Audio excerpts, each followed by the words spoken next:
Tacoma's thriving art scene grows, and Awareness to Heart Health Month kicks off. These stories and more coming up on Tacoma Report.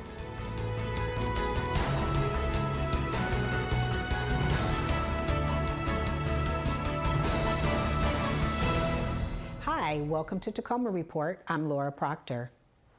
Don't let the freezing temps this winter catch you off guard. A few minutes of prep work now can save you thousands in costly repairs later.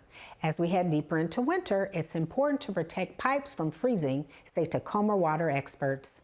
Water expands as it freezes and can cause pipes to break, creating a flood in your home when it thaws. But there are steps you can take to protect your plumbing. Remove, drain, and store outside hoses. Shut off and drain outside faucets and add an insulated cover to hose bibs. If you plan to leave your house for the day or longer, Tacoma Water recommends keeping your heater on and setting the thermostat to above 55 degrees. This helps protect the pipes inside your house from freezing if temps really drop. For more information, go to mytpu.org/protectpipes. The main library in downtown Tacoma is reopening its doors with a celebration on Saturday, February 1st from 10 a.m. to 5 p.m. This free event invites the community to explore the library's modern upgrades, including the new Maker Labs, children's area, teen space, and more.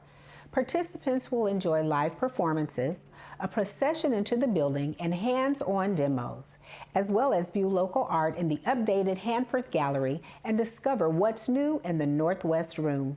Mark your calendar and join the fun on February 1st. Visit the Tacoma Public Library site for updates and more information. The City of Tacoma has resumed glass recycling at drop-off locations. After a thorough analysis, Tacoma has partnered with Glass to Glass in Portland to ensure collected glass is recycled into new products.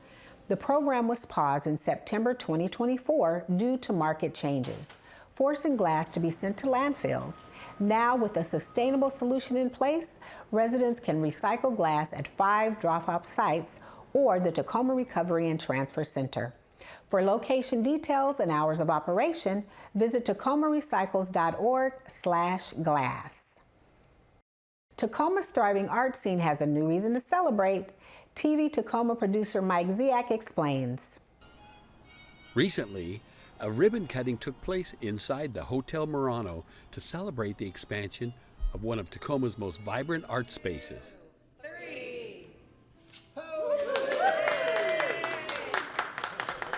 And with that, the Barlow Gallery expanded its extensive collection of over 500 paintings, sculptures, and photographs that focus on work by artists from the Pacific Northwest. The creative economy is one of the fastest growing economic engines for the state of Washington and is a huge pillar of the work that we do at the Chamber. We work with the City of Tacoma to sponsor Spaceworks as a program that is solely dedicated to supporting creative entrepreneurs. New artists and their works are regularly circulated every few weeks at both Barlow Gallery locations, and both locations feature rich profiles of each artist. It's just really nice to have my work in Tacoma because while it's great to be in Gig Harbor, that's been helpful, it's just nice to get into a broader market, quite frankly. And there's such a large art community in Tacoma with the Chihuly Gallery, the Glass Gallery, just having the museum here. It's just wonderful to have that kind of work here. And so to get that kind of exposure has just been great. The galleries are designed to excite art lovers, encourage new collectors, and inspire people in the spaces where they live and work. I have a piece in there called Firework, and it's based on 100 different things I was feeling, and it felt explosive, but in a good way. And I want to capture that feeling into a timeless piece. And that's how I approach a lot of my art pieces. The gallery promises to elevate Tacoma's reputation as a creative hub, and its new location at the art-filled Hotel Murano is just steps away from Tacoma's Museum of Glass and Art Museum. Reporting for Tacoma Report, I'm Mike Ziak. After the break, we'll be talking to Macy Wright about what women need to know about heart disease. Stay with us.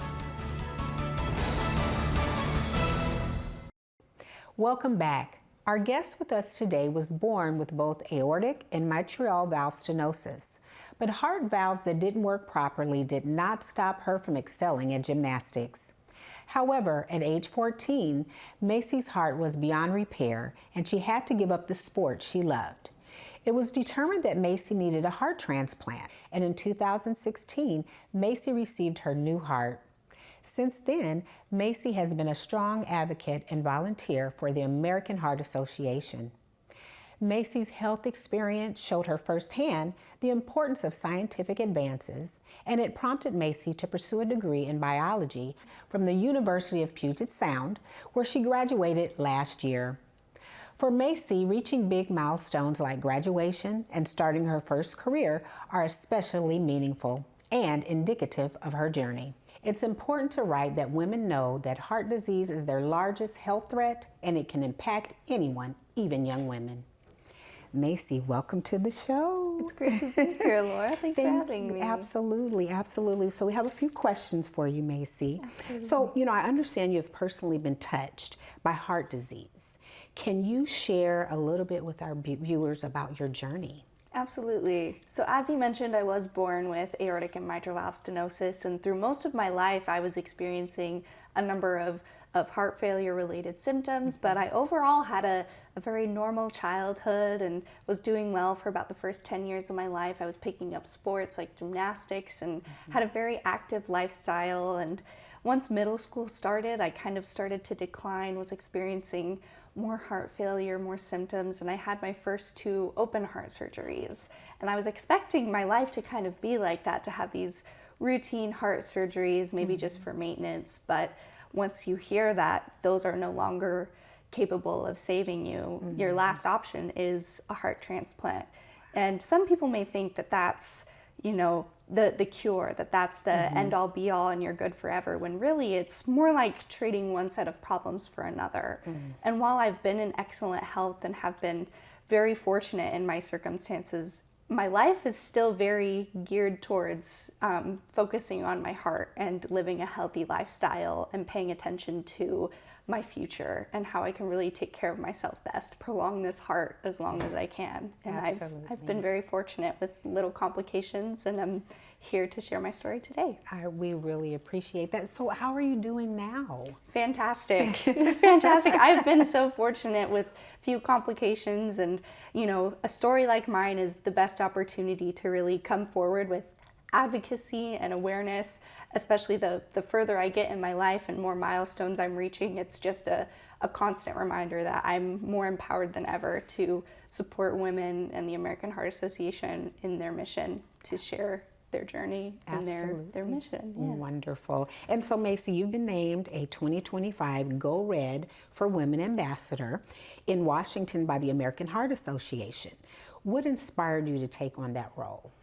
Honestly, I think just where I am in life right now, when I was first volunteering for the American Heart Association, I was much younger and, was a little more geared towards the pediatric and child-esque side of things. And now that I am living an adult lifestyle where I have to manage my own health and I have to manage a career, I go to school, and maybe one day I'll want to get married, have kids, you're experiencing adulthood. And now is really the time where the next 20 years matter a lot, and I would really like to show women that at any age, heart disease can impact you, but you can still have a fantastic success story from it. Absolutely. And you did touch on this a little bit, but can you also just elaborate a little bit more on what you want women in particular to know about heart disease?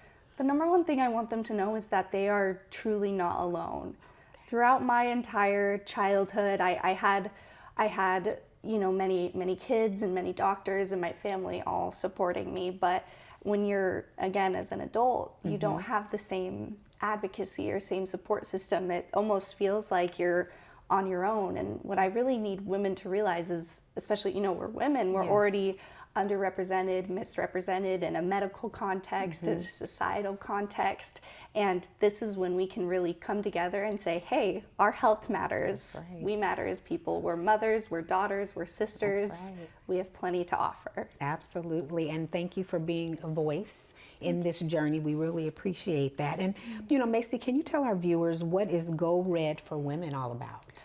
Go Red for Women is all about a campaign for supporting our health and becoming aware of our health. Okay. It's all about supporting a healthy lifestyle and all about not being alone, not expecting that you have to do this all by yourself. You take care of the kids, you take care of the house, you try to have a job. Don't forget about your health at the same time. Exactly. It's all about coming together and taking care of ourselves as a unit, as a community. And I think as women, we take on so many roles. One of the things that we do forget about or we tend to potentially neglect is our health. So that's a very good point that you bring up in regards to that. And so Go Red for Women has some important dates coming up, including a community awareness day called National Wear Red Day.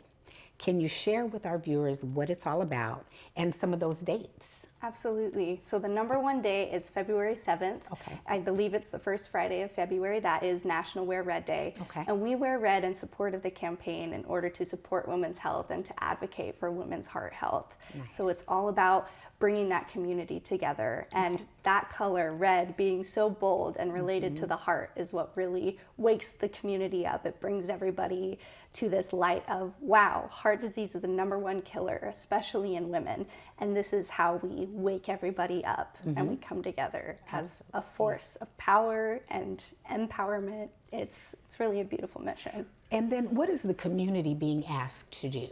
The community is being asked to wear red. You can go to wearredday.org, and on February 7th, we encourage you all to wear red and post about it. You know, hashtag Wear Red Day. Tell everybody how you are supporting women's health, especially the American Heart Association, that you are in support of their research, you are in support of women, you're in support of this campaign. It's how we wake everybody up and we support heart disease. Absolutely. And again, where our viewers can go to get more information about National Wear Red Day, can you mention that again? Wearredday.org. Wearredday.org. Awesome. Well, thank you, Macy, for being here today. Your story is definitely one of courage, resilience, and we appreciate you for being here and letting our viewers know about not only your journey, but the things that the American Heart Association has done, and can do moving forward to help other individuals in your who've been through what you've been through. Okay. Thank you, Laura. I appreciate it. Thank you, and I hope to have you back on the show. Oh, you'll see me. Okay. Let's get this going. That's right. Thanks, Thank you. Macy. Welcome back to Tacoma Report. Have you thought about a career in the trades? The City of Tacoma and Tacoma Public Utilities offer events throughout the year that introduce you to opportunities with the city, like a recent engineering mix and mingle event. And if you're a woman interested in the trades, then one of our Women in Trades events might be just for you. Hello, good afternoon. Welcome to Tacoma Public Utilities Women in Trades event. Recently, a group of women gathered in person and virtually to learn about the trade opportunities available at Tacoma Power, Tacoma Water, and Tacoma Rail. Women heard encouraging words from plumbers, line workers, electricians, and even train conductors about opportunities that Tacoma Public Utilities can provide and how to successfully navigate them.